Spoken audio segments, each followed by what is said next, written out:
Hello, everyone, and welcome to Uncivil Law, where we learn through the misfortunes of others. As always, I'm your host, Uncivil Law, a licensed attorney in Texas, Virginia, and before the U.S. Supreme Court, and I hope you're having a great day. For today's story, we turn our attention to a matter of statutory interpretation when it comes to sentencing of federal prisoners.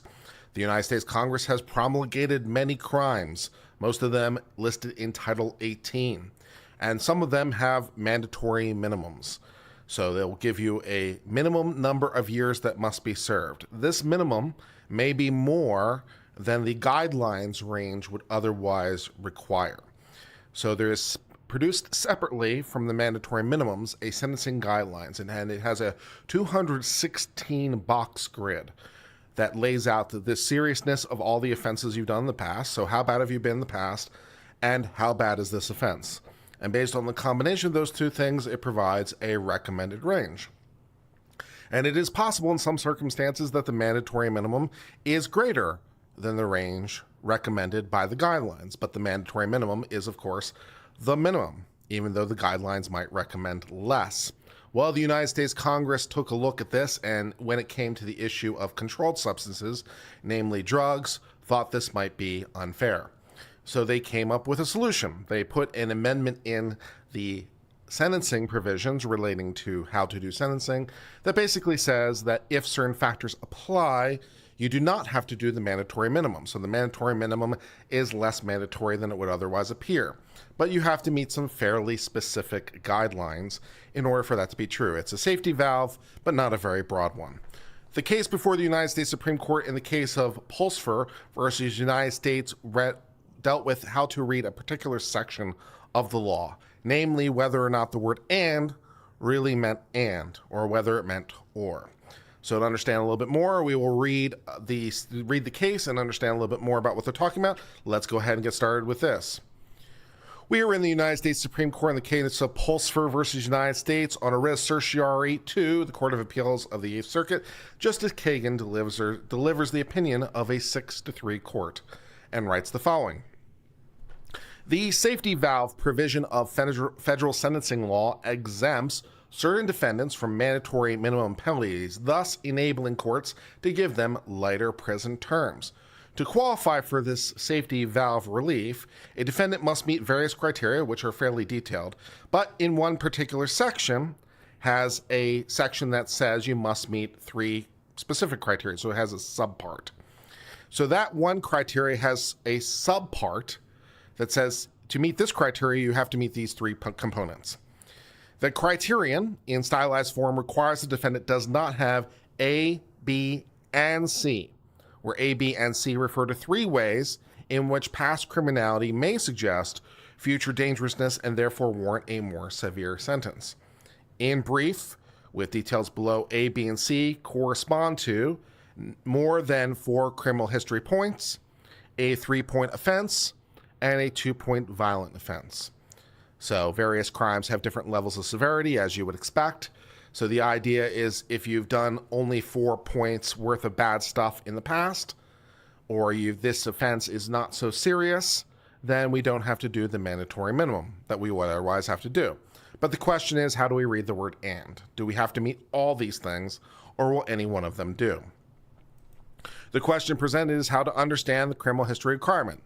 The government contends that the phrase does not have A, B, and C creates a checklist with 3 distinct conditions. On that view, a defendant that meets the requirement and is eligible for safety valve relief if he does not have A, does not have B, and does not have C. Or stated conversely, a person fails to meet the requirement and cannot get relief if he is any one of the 3. So is any one of the 3 a failure? That's one way to read it. The petitioner here instead contends that the phrase does not have A, B, and C, sets out a single amalgamated condition for relief.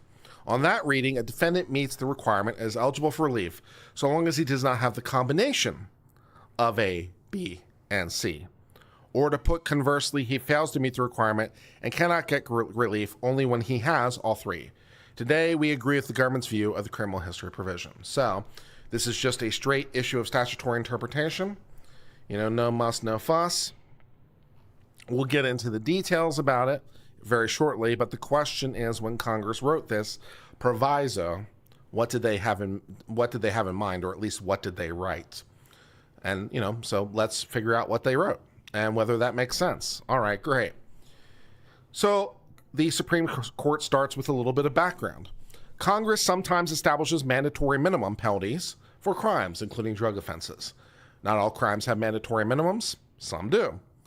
Those provisions put a lower limit on the sentencing discretion, reflecting congressional judgment that the specified conduct demands no less than a specified punishment.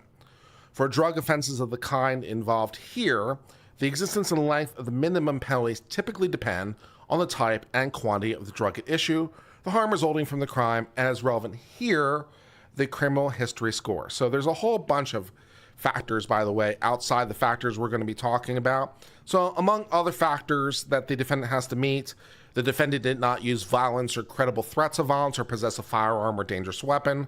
The offense did not result in death or serious bodily injury. The defendant was not an organized leader, manager, or supervisor in a continuing criminal enterprise. So those are some additional factors they have to meet. But this particular thing we're trying to figure out is essentially, how bad has this criminal been in the past? How many things have they done in the past? And are they too bad to warrant a break under relevant law? The safety valve provision offers some defendants convicted of drug offenses an escape. Under the provision, a court is to sentence the defendant without regard to the statutory minimum if it finds the 5 criteria are met, and we just illuminated some of those. Not the ringleader, didn't result in harm, no violent weapons, right? So this is a statute, of course. So the crime, the statute says here's a mandatory minimum. And then there's another statute that says, well, actually, write an exception. So Congress, of course, can write a statute to provide an exception to another statute, and that's at least in part what they did. So, go look at the statute, see what the mandatory minimum is, and then see this statute. Maybe we don't have to do that after all. 3 of the criteria focus on characteristics of the offense. In brief, whether the defendant used violence, whether the crime resulted in death or serious injury, and whether the defendant acted as a ringleader. We discussed that. One of the criteria addressed the defendant's cooperation with the government. So if you cooperate with the government, that's another factor. And the first and most relevant here, considers governmental history. So you have to meet 5 factors, but we're only talking about one of the factors, namely factor number 1. What does it mean to meet factor number 1 or not meet factor number 1? Because it has subcomponents. Because we like subcomponents over here in Congress land. So what does it mean to meet the first condition? All right, the criminal history requirement, also called paragraph F1 for where it is in the statute, recently underwent a substantial revision, making it easier for the defendant to meet. So Congress passed a law making the idea, at least in principle, making it easier for first-time offenders or low-level offenders to not be sentenced to such egregious terms for drug use. As originally enacted, the paragraph limited safety valve relief to defendants who did not have more than 1 criminal history point as determined under the guidelines, which is, pretty bad. I mean, a 1-point violation, yeah. So, yeah, that's pretty easy to get past that. What this meant in practice, we explain why just below, was anything more than a single minor crime barred the defendant from granting relief. Yeah, 1 point is a pretty low-level thing. It's pretty easy to do more than 1 point. But that is no longer so. In the First Steps Act of 2018, Congress relaxed the safety valve requirement, enabling defendants with more significant history to qualify. Today, as opposed to how about you have more than 1 point and you're out, Congress has written the following thing, and this is where the rubber meets the road, so all you grammarians in the room can start paying attention, because this is where we're trying to figure out what we're talking about. So, today the paragraph is met if the court finds the defendant does not have A, more than 4 criminal history points, excluding any criminal history points resulting from a 1-point offense as determined under the sentencing guidelines. So good news, all 1-point offenses don't count. That's nice. So all 1-point offenses are 0. And do you have more than 4 points? Great. B, a prior 3-point offense as determined under the sentencing guidelines, and a prior 2-point violent offense is determined under the sentencing guidelines. So you do not have A, B, and C. So do we really mean and? Does and mean and? Okay. And if the defendant also meets another section, he is exempt from the statutory minimum. So just because you meet this doesn't mean you're done, because you got to go look to other parts. As the text makes clear, the paragraph turns on defendant's criminal history points under the guidelines. Again, when we go calculate up a person's offense category, it calculates a number of points and tells us what category of offense it is. So we know how to go do that. We know how to calculate it. We know how to look that up for the past. So that's easy enough. In general, the severity of the guidelines sentencing recommendations increases with the number of points you've had, which is also called the criminal history score. So how bad have you been in the past? And the guidelines assign more points to a more serious offense, because of course they do, right? One really bad offense might be equal to 10 little offenses, because that makes total logical sense. So, you know, if you only have one crime in your record, but the crime is murder, that might be treated a little bit differently than 10, you know, shoplifting offenses, just to bring out a random example. Those two things are probably not in the same category of evil. Some prior convictions, even for serious offenses, do not add any points to the score, so that's possible. So maybe you don't get any points. That is a possible thing.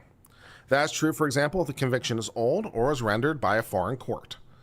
So if, you know, you were sentenced by, you know, a different court, then, you know, that's cool, but no harm for us. But putting such exemptions aside, convictions resulting in a longer prison sentence add more guidelines towards the total. As previewed above, the guidelines award 1 point for minor offenses, specifically those resulting in a sentence of 60 days or less. In the new paragraph, those minor sentences don't count at all. So hey, no matter how many of those 60-day offenses you have in the past, you still get 0 for the purposes of this calculation. Again, you might have a different calculation in a different part of the statute, but for this calculation, you get, all those 60-day violations don't count. So that's nice as far as that goes, I suppose. So that is good. Because of the excluding phrase, they cannot either alone in combination prevent a defendant from gaining safety valve relief. So you can have 50 of them. You can have 51 pointers. But as far as we're concerned, they round down to 0 for the purposes of this part of the statute. Again, don't get too excited. Other parts of the statute will be relevant, particularly as we try to figure out which guideline band you're in as it relates to sentencing. Because of course, this is all about what the guidelines would recommend, and your prior history will be more relevant there. So it may determine that you don't get a mandatory minimum, but the guideline ranges may be pretty high depending on the combination of things. So don't get overly excited, but hey, at least you have a chance. All right. A prison sentence of between 60 days and 13 months earns 2 points. So conviction punished with a sentence will count for the purposes of the paragraph as a prior 2-point offense, assuming it's also violent. So if it is an offense between 60 and 13 days, then that is going to be, and it's violent, then you're out. That's fine. Moving up another notch, a sentence exceeding 13 months earns 3 points under the guidelines. So a conviction giving rise to that greater penalty will qualify under the paragraph's prior 3-point offense. So if you've ever been sentenced to more than 13 months, then you don't get an exemption under this statute, so the mandatory minimum for you. Although, of course, despite how harsh that is, it's still less harsh than before, because remember, it was anything more than a point in the old statute. In the old statute, we didn't exclude anything. So you got one freebie, one very minor freebie, a less than 60-day freebie. Anything more than that, we're done with you.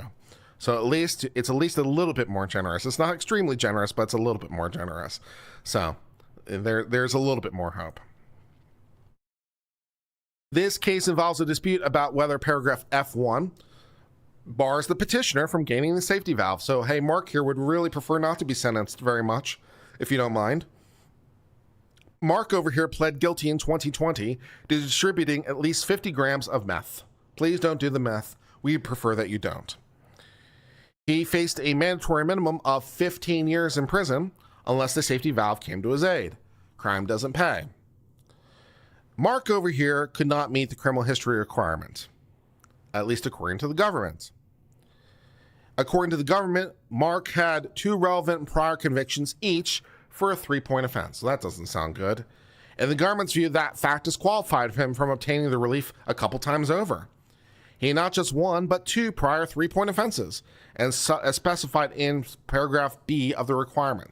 So paragraph B of the requirement says, quoting back to it, if you have a prior 3-point offense, then that's a no-go. At least that's the part B. Part F1B, to be precise. So, yeah, it's like, well, you failed F1B twice. So it's like, we're done here, according to the government. And because 3 plus 3 equals 6, he also had more than 4 points, which is logical enough, too. So because it says you can't have more than 4 points, well, 3 plus 3, in fact, does equal 6. So, you know, hey, the government can do math. That's great. So that would fail that part of the paragraph under part A. But Mark over here says, okay, that's still not enough for me. I really prefer not the 15 years very much, if you don't mind. He pointed out that his criminal record lacked a 2-point violent offense, as specified in C. I've never done a 2-point violent offense. I've done some bad things in my life, but not that. So, okay, I did F1A and I did F1B, but I've never done F1C. Okay, Mark, great. And in his view, only the combination of items listed in the 3 paragraphs, the full package of work could prevent him. I need all 3 of those things. Okay. I mean, that's one way of reading it. It says, you know, if it says that the defendant does not have A, B, and C, so do you need all 3 of those things, or is any one of them sufficient? What does and mean? Does and mean and? Okay.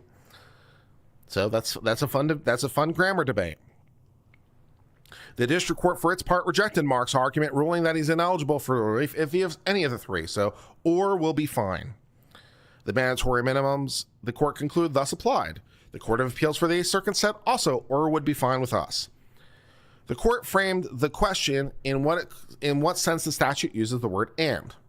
What does and mean? In the abstract, the court said the phrase, the defendant does not have A, B, and C might be read 2 different ways. It could mean the defendant does not have the combination of the 3 elements, A, B, and C, or it could mean, as the government has argued, that the defendant does not have every one of the elements, or that he does not have A, does not have B, and does not have C. So how do we read does not have?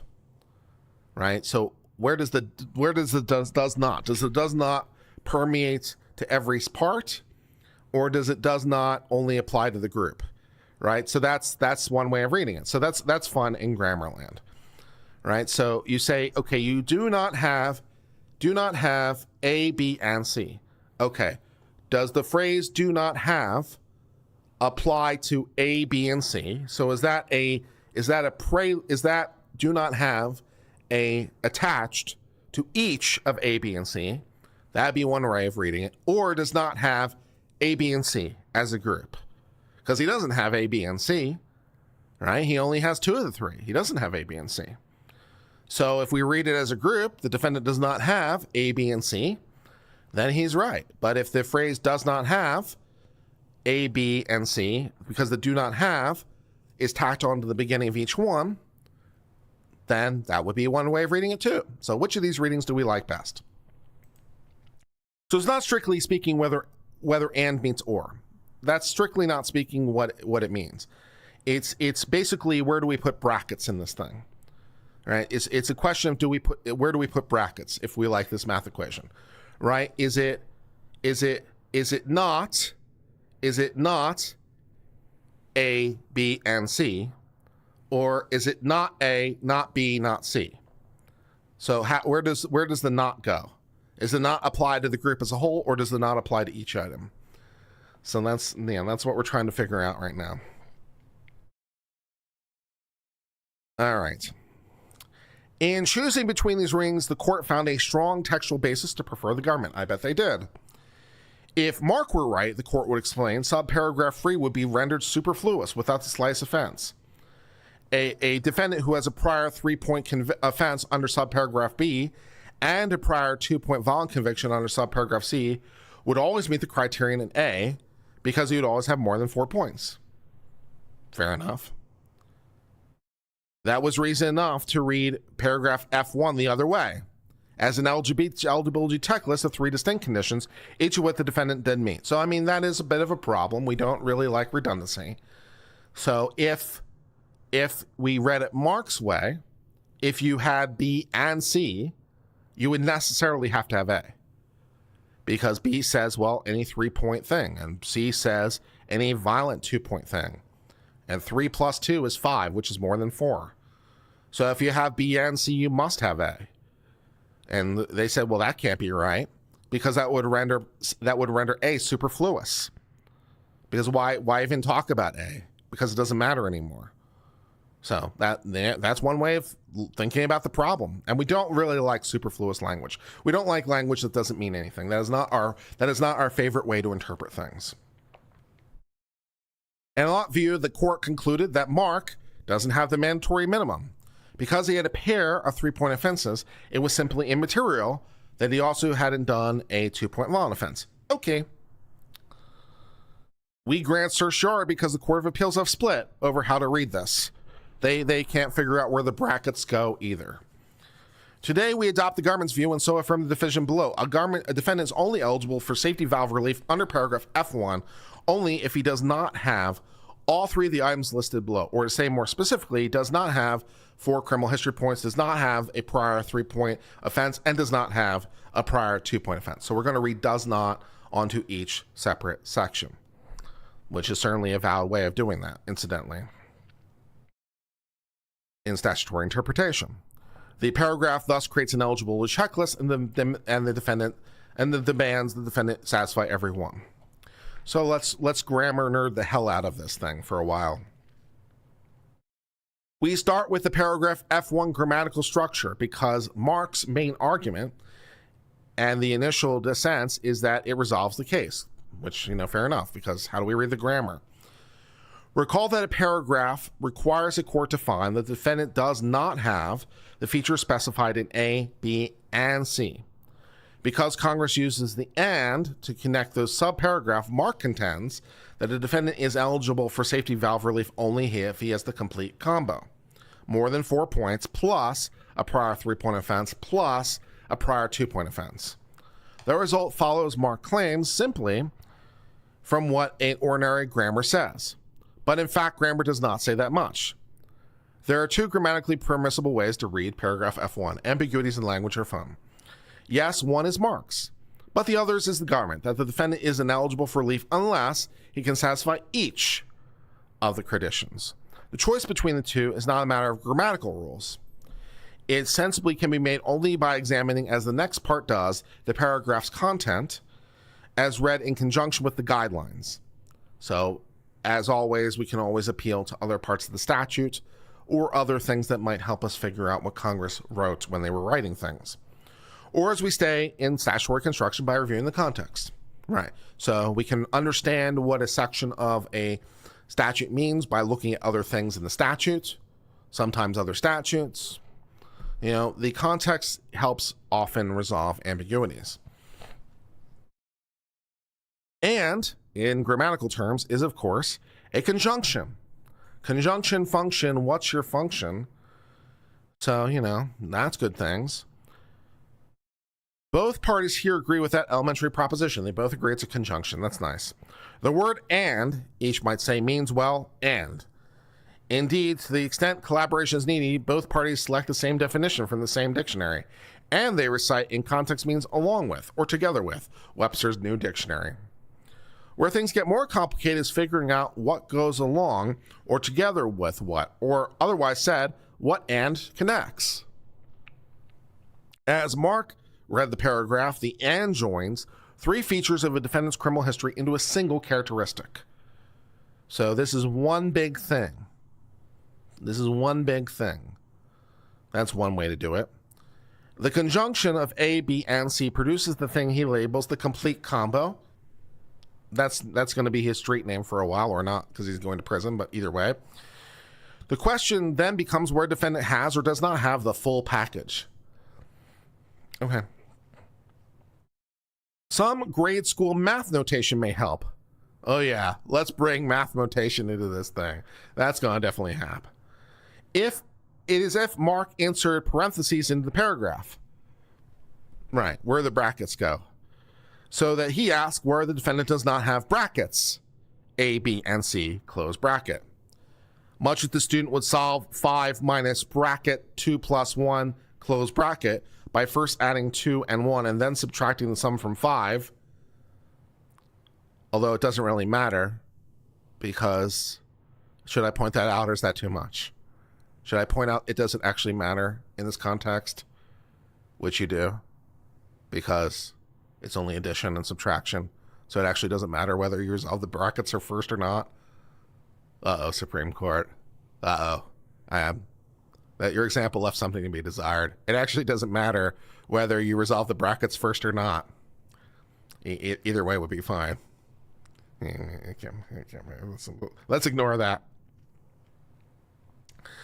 Anyway, as much as a student might resolve 5 minus bracket 2 plus 1, close bracket, by first adding 2 plus 1 and then subtracting the sum from 3, so Mark wants a court first to combine A, B, and C, and then determine where the defendant has the total. By contrast, the government reads the statute without parentheses, and so arrives at a different conclusion, which again, doesn't really matter if all we're talking about is addition and subtraction, but you know, it's fine. On its view, it does not have language operates on its view, the does not have language operates on A and on B and on C consecutively rather than on the 3 combined. Or said another way, paragraph F1 requires the defendant does not have A, does not have B, and does not have C. If he has even one, he cannot complete the checklist and so cannot gain the valve's benefits.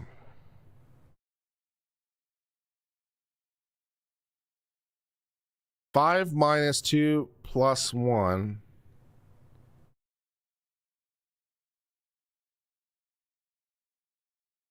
Well, let's see. 5 minus 2 plus 1. 2 plus 1 is 3. 5 minus 3 is 2. 5 minus 2 is 3 plus 1. I'm confused. Did I math hard? I've confused myself. Oh. Because, wait, hold on. All right, does it really matter? Does it matter either way? Because if you say 5 minus 2 is 3 plus 1 is 4. 5, so it's 2 plus 1 is 3 is 2. Okay, so it does matter. Okay, never mind. Does it matter or doesn't it matter? Did I do a stupid? 2 plus 1 is 3. 5 minus 3 is 2. Yeah, 5 minus 3 is 2. I'm pretty sure about that. 5 minus 2 is 3. Plus 1 is 4. Those are not the same number. Damn it. Damn it. Damn it. Shit.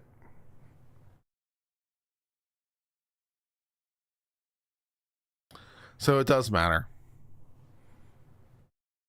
It feels like it shouldn't, but it does. Lame.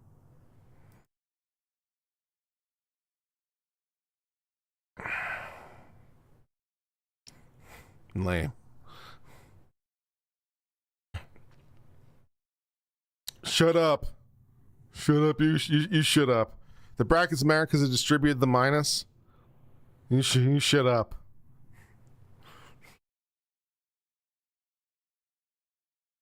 This.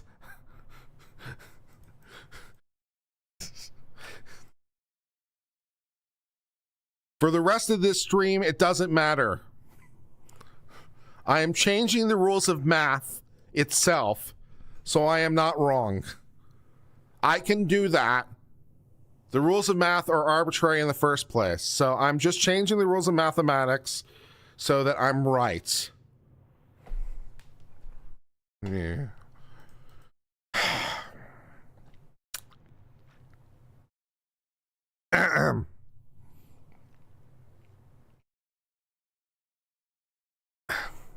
The government's view rests on a routine aspect of expression. Then introductory phrase here does not have, may apply to or modify several terms coming after it one by one. Yeah, not statistically relevant per standard deviation. There you go. That's good. So those are the same answer. Sure, let's go with that.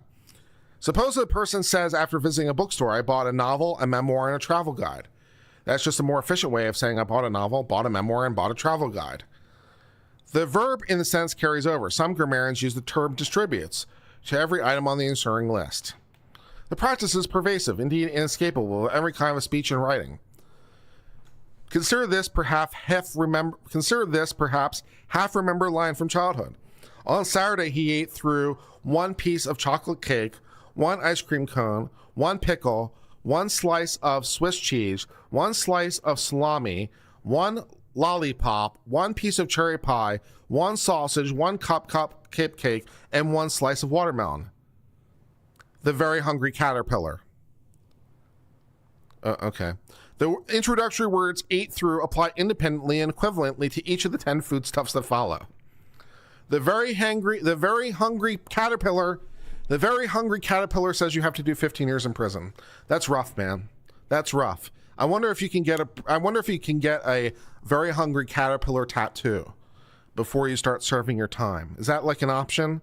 So you can be like, yeah, man, the caterpillar got me. The caterpillar. Yeah, it's after me, man. The introduction, or the example that seems too trifling, take one from the Constitution. Hey, no one said the hungry caterpillar was trifling. Article 3 provides the judicial power. Oh my God, this is causing me a Marbury versus Madison debate. Is that what I'm about to do right now? Help me.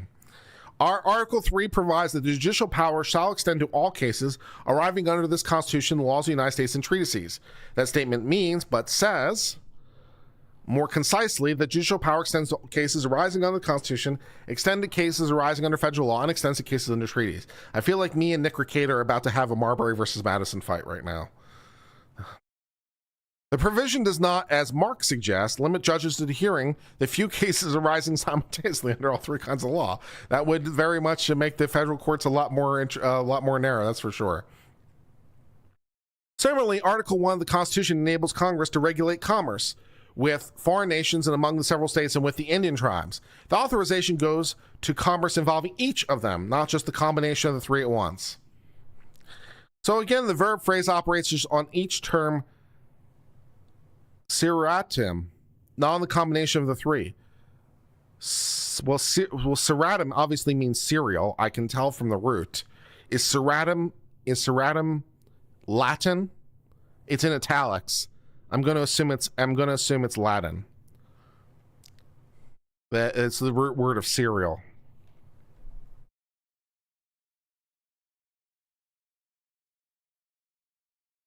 Mark over here claims the verb phrase do not work the same way when phrased in the negative.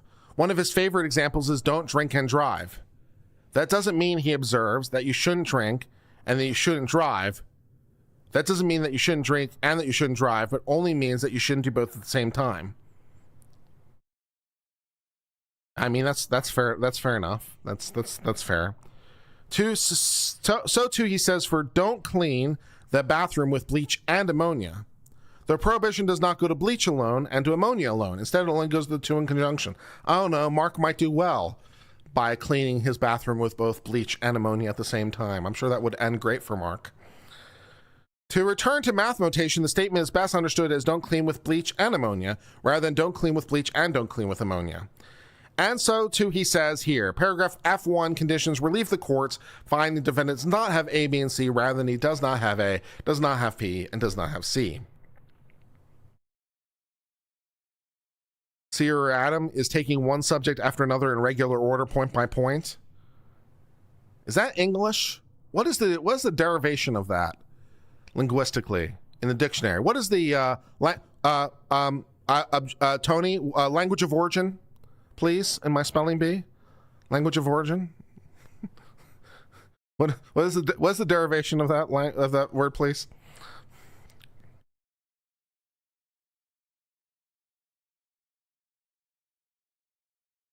But for each negative statement Mark offers up, another cuts the opposite way, suggesting, as we later discuss here, that grammar is not the primary deterrent.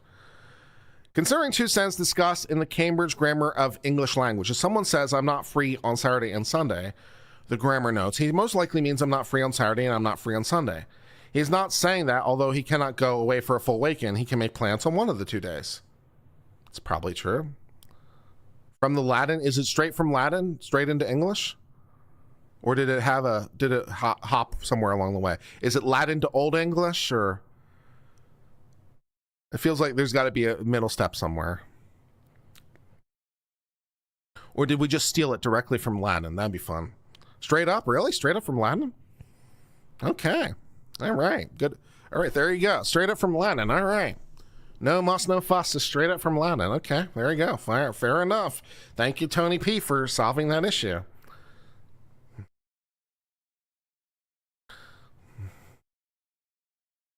Similarly, if a person says, I didn't like his mother and father, he probably means I didn't like his mother and I didn't like his father. Not that he didn't like the two in combination, but thought that either alone was fine. Yeah. He got off a boat in Londonium. Nice. Very nice. Or take an example, raise an oral argument pertaining, like paragraph F1 to an eligibility requirement. A hospital tells you it can perform a medical procedure only if you don't eat, drink, and smoke for the preceding 12 hours. Even counsel agreed that it would not feel free to have a steak and a martini so long as he abstained from tobacco. The don't here, unlike in Mark's examples, carry over to each action on the list, eating, drinking, smoking alike, not just the 3 in tandem. Damn those medical professionals, always trying to get in between me and a good time. And those examples of negative frame statement put both Mark and R seem a tad controversial. Consider a statute strikingly similar to the form of paragraph F1. First, return to that paragraph and remind you of how it looks and reads. Now check out 34 USC 2101. How many sections does US code have? 34 USC 20,101, part F. As used in this section, the term offenses against the United States does not include a criminal violation of the UCMJ, an offense against the laws of the District of Columbia, and an offense triable by an Indian tribal court or court of Indian offenses. That does not include language at the top, of course, refers to independent crimes satisfying 1, satisfying 2, and satisfying 3, not whatever crimes manage to satisfy 1, 2, and 3 all at once. Or said otherwise, the statute meant exactly what it would mean if Congress had stripped the phrase does not include from the prefatory line and repeated it 3 times in the subsequent lists.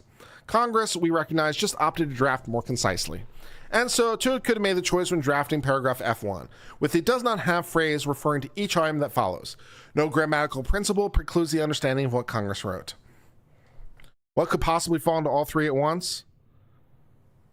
That's a good question. Okay, how about this? You're a guardsman in DC. The DC has a National Guard, right? Or otherwise this example is going to be lame. Wait. You're a guardsman from DC. You're part of the National Guard of DC. And how am I going to commit an offense against the laws of the District of Columbia and its offense tribal in Indian tribal court at the same time? That's a good question. That's going to be rough. Are there any Indian lands in DC? Pretty sure the answer is no. I'm having a tough time, man. Can an Indian tribal court happen in DC? Yeah, I'm having a tough time with that one. I'll get back to you. That seems rough.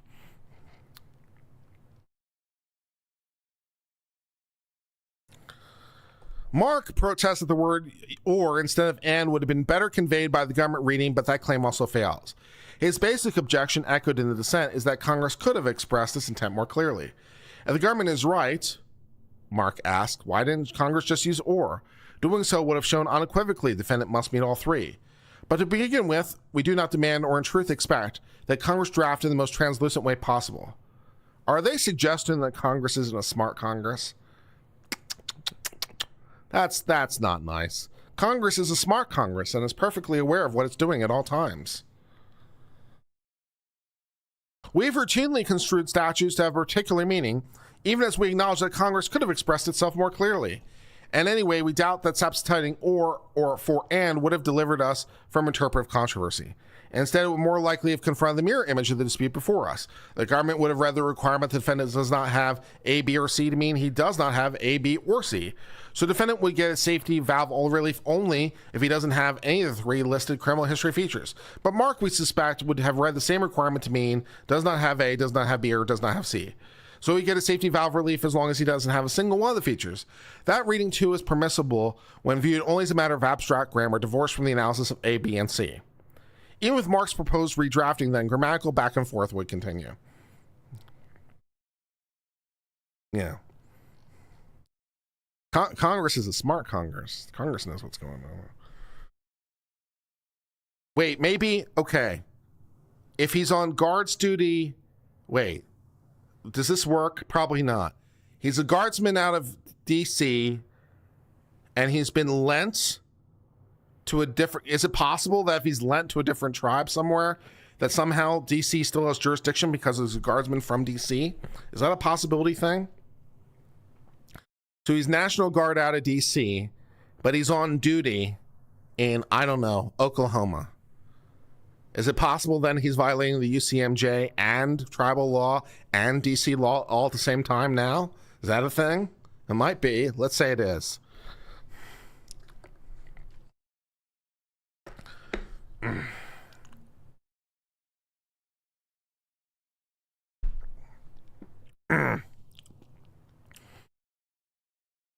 In fact, we can see why Congress wishes to express the government's view might have chosen the word and.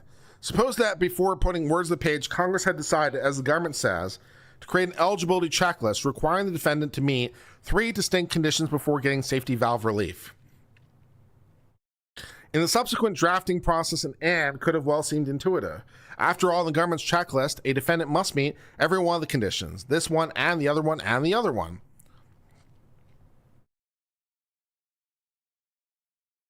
Or said more concretely, the defendant must not have more than 3 criminal history points and must not have had a 3-point offense and must have not had a 2-point offense. What if he's like,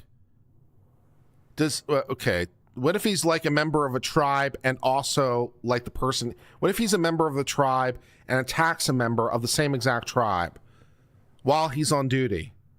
Maybe they're both on duty together. Is that a thing?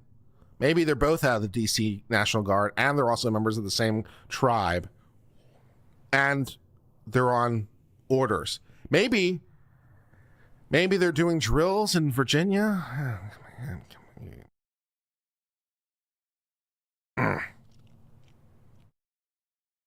Consider as a summary for all these points Mark's own main example because it shows why paragraph F1's grammatical structure cannot decide the case. Mark offers a college policy with an and with 3 connecting provisions. All student athletes are eligible for academic scholarship, provided that during the previous semester did not miss more than 5 classes, fail to submit a paper in the semesterly campus writing competition, and earn less than 3.0. In Mark's view, the policy is clear. A student may retain his scholarship unless he flunks all 3 of the conditions. So the student, as Mark contends, is clear if he submits a paper in the writing competition that earns a 3.4 GPA, even though he missed several classes. Which sounds reasonable enough, but how about this one? A student who missed only 4 classes but fails to submit a competition paper and earns a 1.0. Or similarly, a student who submits a terrible paper while missing all his classes and obtaining the same D average. Is it now so clear that the policy allows a student to flunk 2 of the 3 conditions rather than requiring him to satisfy all 3? Or is it at least uncertain? And even if not, suppose another variation. These are fun. In medicine, we're clear versus and versus or.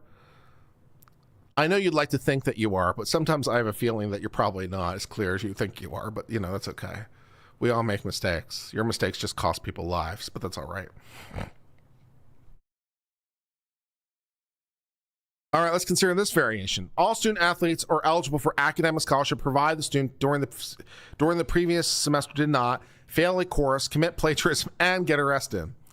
A student would need a lot of confidence to argue he should remain scholarship eligible when he failed a course and committed plagiarism, but managed to evade arrest.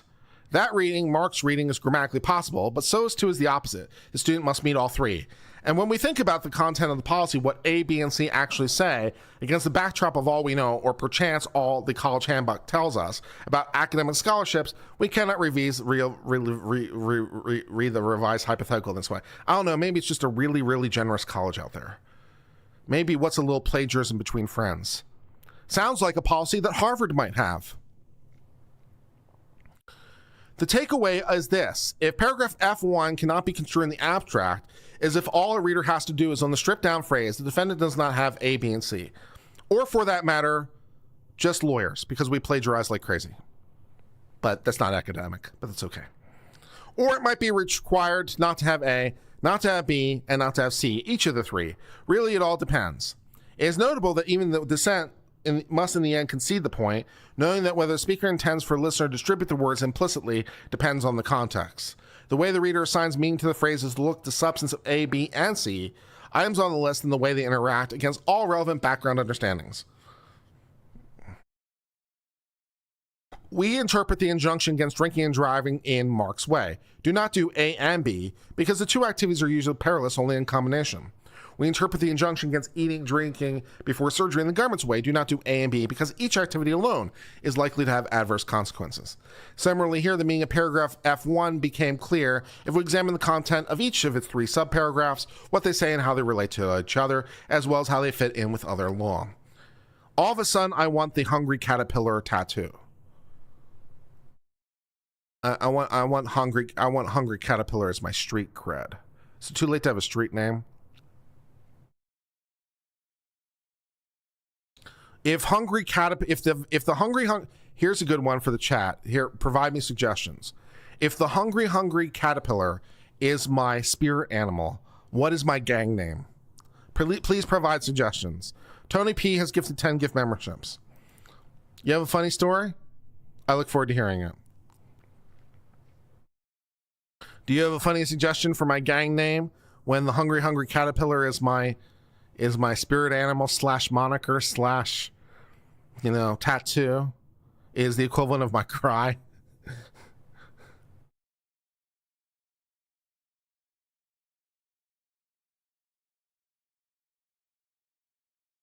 I think my mom used to read me that book, and so when I grew up, someone asked me what I'd be, and I grew up and said caterpillar.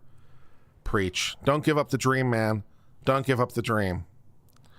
And indeed, the inquiry into text and context makes paragraph F1 meaning clear. The paragraph contains an eligibility checklist. It specifies 3 necessary conditions for safety valve relief. A defendant does not have more than 4 criminal history points, does not have prior 3 history point, and does not have a prior 2-point violent offense. Reading the paragraph instead to set out a single condition, the defendant would not have a combination of listed characteristics, would create 2 statutory difficulties. First of all, subparagraph A would become superfluous without any operational significance. That is because if defendant has a 3-point offense under subparagraph B and a 2-point offense under C, he will always have more than 4 criminal history points under subparagraph A. You cannot think of any caterpillar-related street names? I expected more of you guys.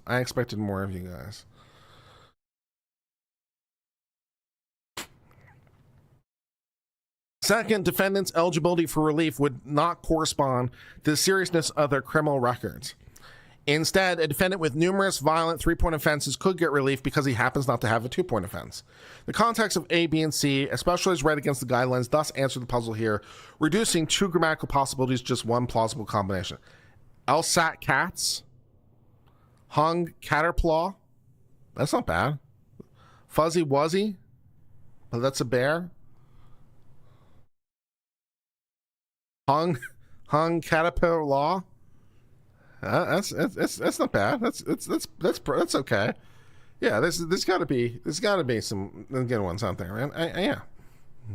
Yeah. Fuzzy tuber. Caterkiller. Caterkiller is actually good. Okay, I am shout gets serious cred. That's a good one. Caterkiller is pretty good. Well, Caterkiller. You know, because I've killed like 100 people, so I'm a caterkiller. That's good. I like it. That's good shit. I like it. You win the prize, sir. That's good. Caterpillar. Yeah.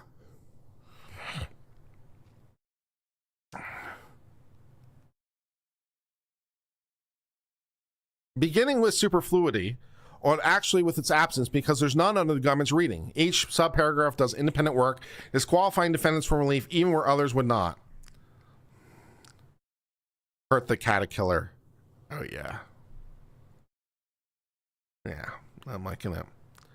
I'm imagining the FBI wanted posters right now. Wanted caterpillar. Yeah. Yeah. Subparagraph A disqualifies defendants who have more than 4 criminal history points, excluding those from 1-point offenses, even if they do not have prior 3-point offenses or prior 2-point violent offenses. So for other examples, a defendant with 3 non-violent 2-point offenses will be barred. Subparagraph A, it turns, disqualifies defendants who do not have, or it could be because I have my hand in many things. Maybe it's because I'm a very prolific killer, or maybe I kill people in a lot of different ways. Maybe that's the reason I'm called caterpillar. Because like I have 100 different ways of killing somebody. My all 100 of my hands have to be registered as lethal weapons. Yeah? Okay.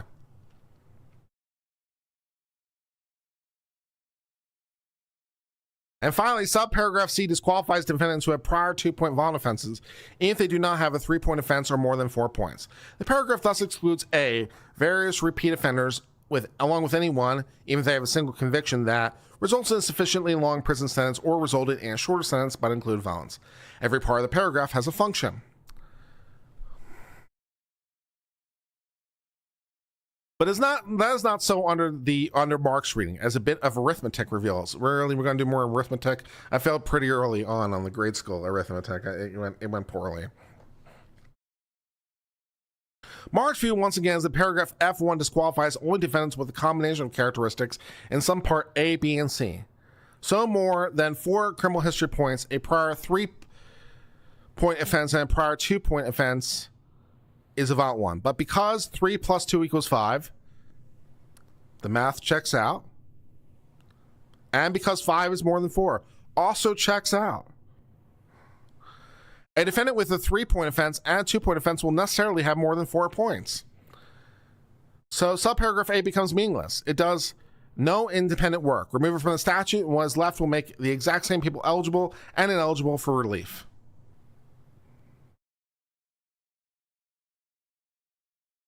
And that kind of superfluity in and of itself refutes Mark's reading. The problem here is no odd word or stray phrase, which might have escaped Congress's notice. No, not Congress. They're a smart Congress. Can I scroll down a bit? No, I'm reading. I'm doing my reading. The problem here is that Mark's reading would negate one of the 3. Indeed, the first of the 3 provisions in the very paragraph he's trying to interpret. When a statutory construction thus renders an entire subparagraph meaningless, this court has noted, the canon against surplus applies with special force. And still more when the subparagraph is so evidently designed to serve a concrete function.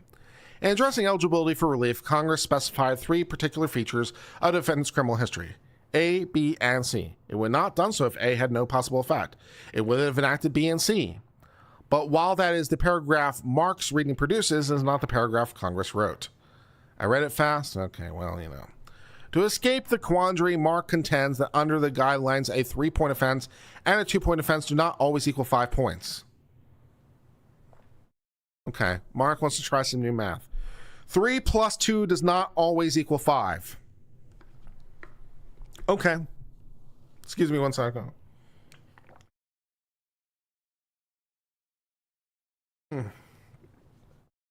Okay.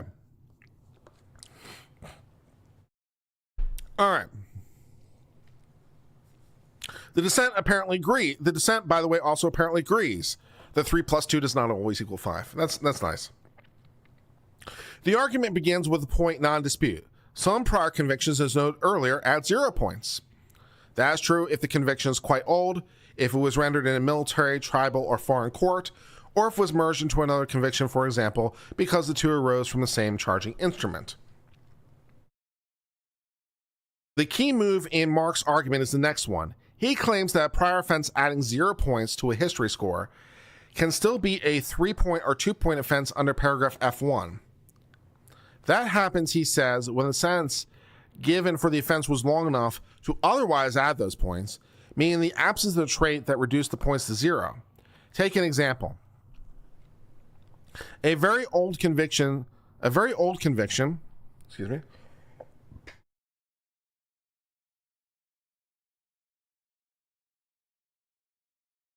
a very old conviction contributes 0 points to the history score no matter how long the sentence. Still, Mark contends it's a 3-point offense when the sentence was sufficiently long to add 3 points in a case not very old. And once that proposition is accepted, the superfluousness disappears. So it would be 3 points, except it's old, so now it no longer is. Well, then it's not 3 points anymore, but okay. The old conviction, Mark maintains, is a 3-point offense satisfying subparagraph B, and the new conviction satisfies C. But defendant has only 2 criminal history points, 0 from the old offense and 2 from the new, which is not enough to satisfy subparagraph A.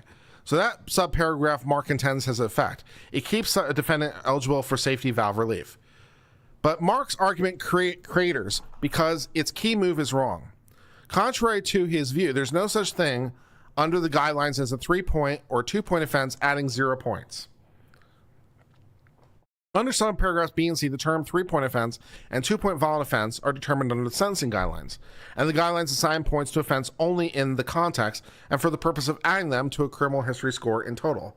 So when a conviction becomes a 3 or 2-point offense only because it adds 3 or 2 points to the score, or said the other way around, only the addition of the 3 or 2 points make the offense a 3 or 2-point offense. The corollary is that a conviction adding 0 points, because say it's very old, cannot be a 3 or 2-point offense.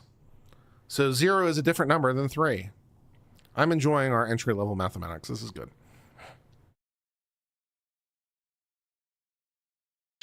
It's unsurprisingly a 0-point offense, whatever would be the case if the conviction were new. For that reason, such a conviction cannot aid Mark's effort to find a function for A. Because only the addition of 3 or 2 points can make the offense 3 or 2 points, a defendant who has a prior 3-point offense and 2-point offense will always have more than 4 points. 3 plus 2 is at least greater than 5. Or no, 3 plus 2 is at least greater than 4, we think. The guidelines mechanics thus foreclose Mark's efforts to erase the superfluity his reading creates.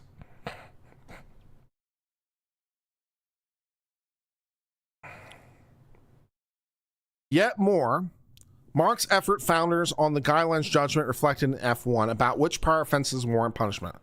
Consider what Mark's 0 to 3 claim entails.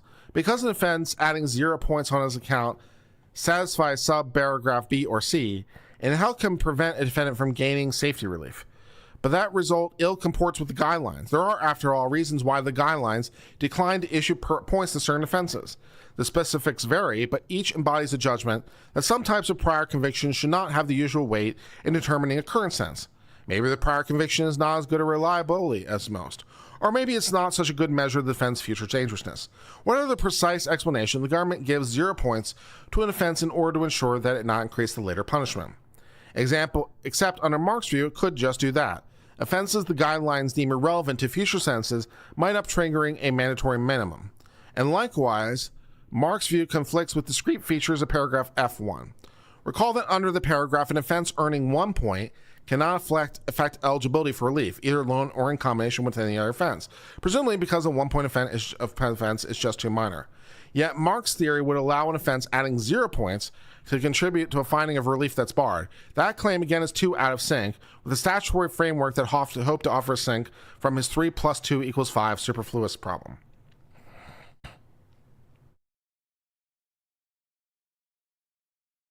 Does 0 points mean time was served? It just is a reflection of the seriousness of the thing. It's just a reflection of how serious it is. And in this case, 0-point offenses are because of some of the reasons that we talked about. They're too old, or they were given by a foreign tribunal, or other things. So there are some circumstances in which an offense is counted at 0. Mark at 0, as Walter would say.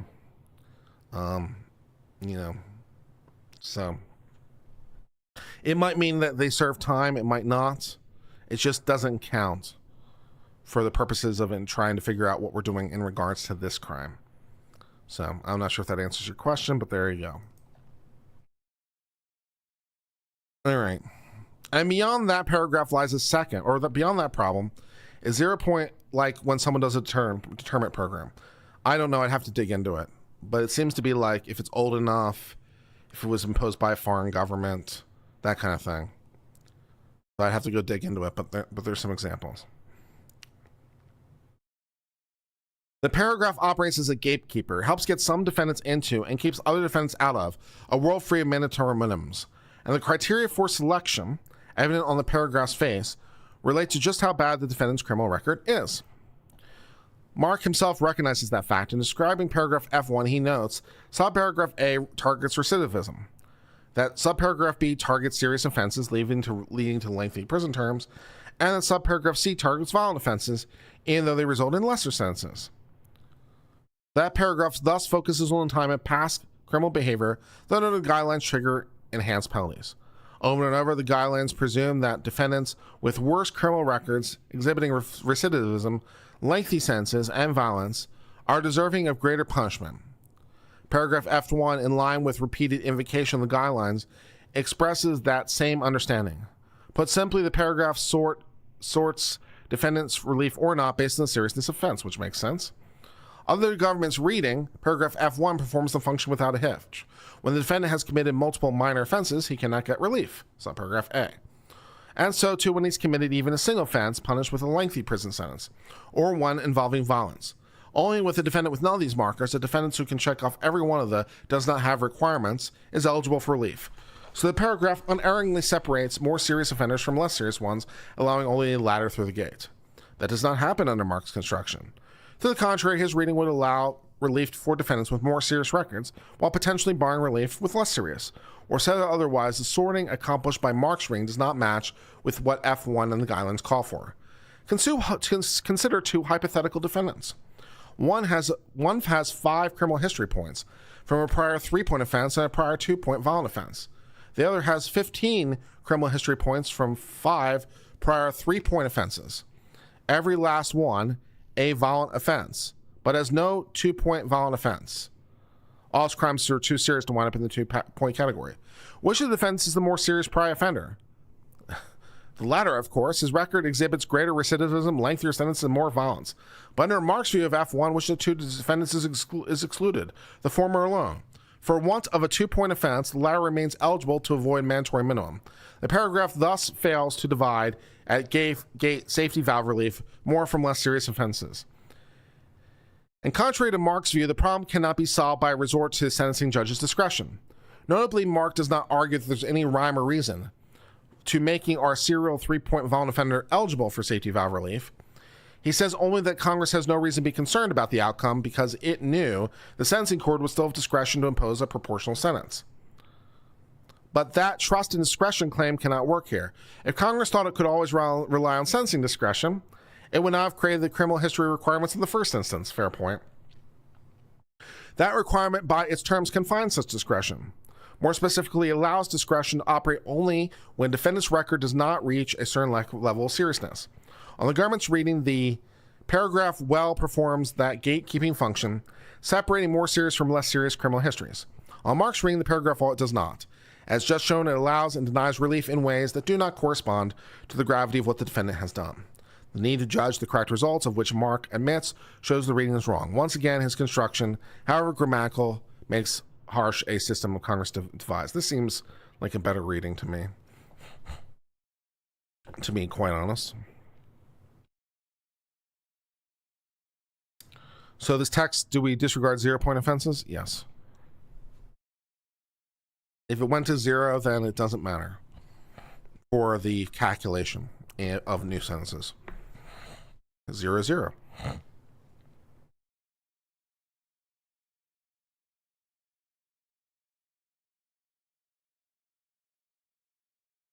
Yeah. Tony says, I concur with the court, but I like Mark's reading just for the absurdity of it. I appreciate. Mark tries to tell a compelling story. Even supposing the grammar of F1 is a wash, Mark contends the statutory context support his view of what the provision means by and. His argument involves the presumption of consistent usage and meaningful variation canon. There are terms often given to generally usable but still defeasible interpretive principle. In a given statute, the same term usually has the same meaning, and different terms usually have different meanings. That's true enough. The principle is most applied to terms with some heft of distinctiveness, whose drafters are likely to keep track of and standardize. Mark breaks new ground in applying the principle to words as ubiquitous and shown above, sometimes context dependent as and or. He argues more specifically that another and plus an or in section 355(3)(f) shows that and in paragraph F1 must be read the same way. But even accepting a court can sometimes demand harmonization of ands and ors, Mark's argument falls. Take another and first. This is getting linguistically hard to say because we're no longer using the word and as a conjunction. What are we using it as? A noun, I guess? I guess the word and is now a noun, right? Take another and first. Yeah, the word and is a noun, right? Because it's a thing, I think.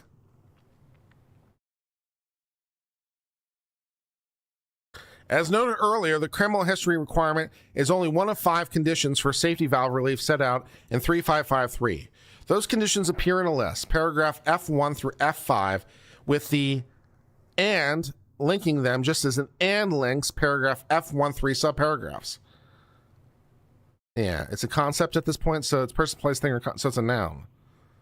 Yeah. Okay. Yeah. A stylized version of the list goes as follows. The safety valve operates if the court finds 1, 2, 3, 4, and 5. The problem for Mark is the meaning of and in section 3553F does not advance his reading. Everyone, including Mark, agrees that and in section 3553F connects 5 requirements for safety valve relief, all of which the defendant must meet. In Mark's view, the government has to read paragraph F1's and differently to make each one of its subparts disqualifying. But that's just wrong. The and in 355F works identically to the and in the government's reading of F1. 3553's F and creates an eligibility checklist. A defendant fulfills that provision's requirements if the court finds 1, finds 2, finds 3, finds 4, and finally finds 5. So the and joins 5 individual necessary conditions for relief. Likewise, the and in the government checklist creates an eligibility checklist. Defense satisfies that paragraph. How much more do I have to do with this? Damn, this is lengthy. I'm tired.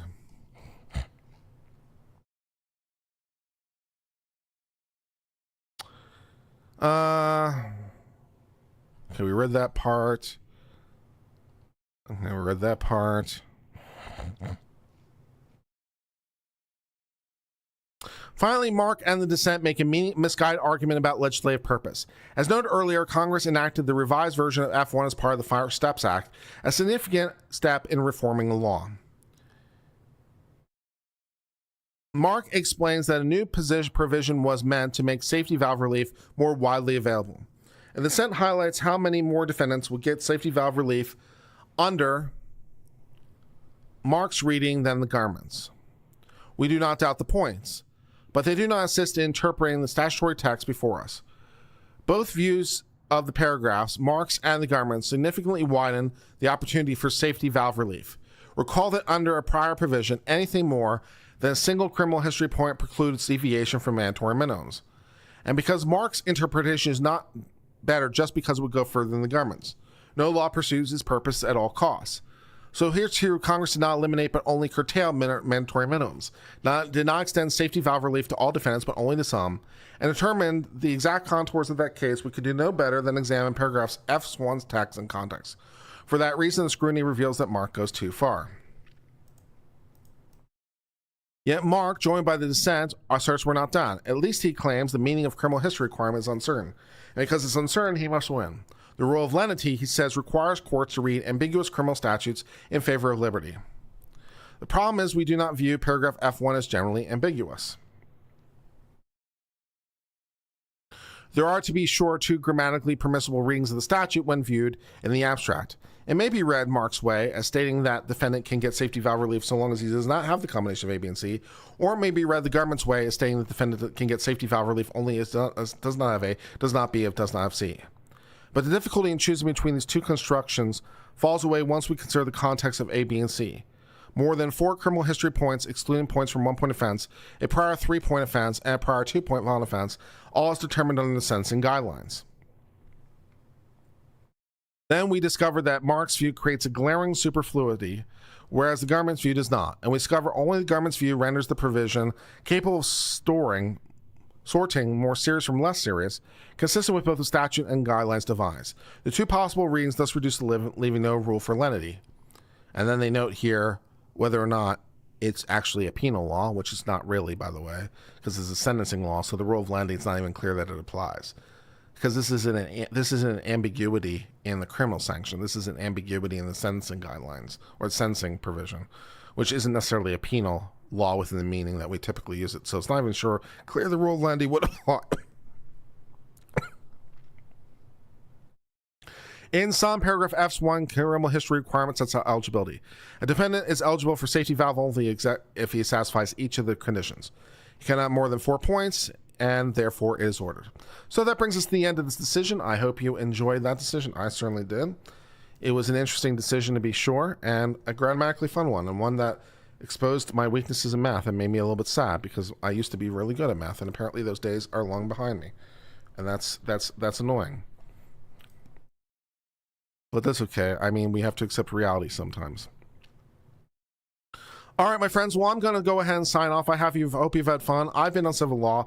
Until later, my friends, I hope all is well. Cheers, my friends, and goodbye.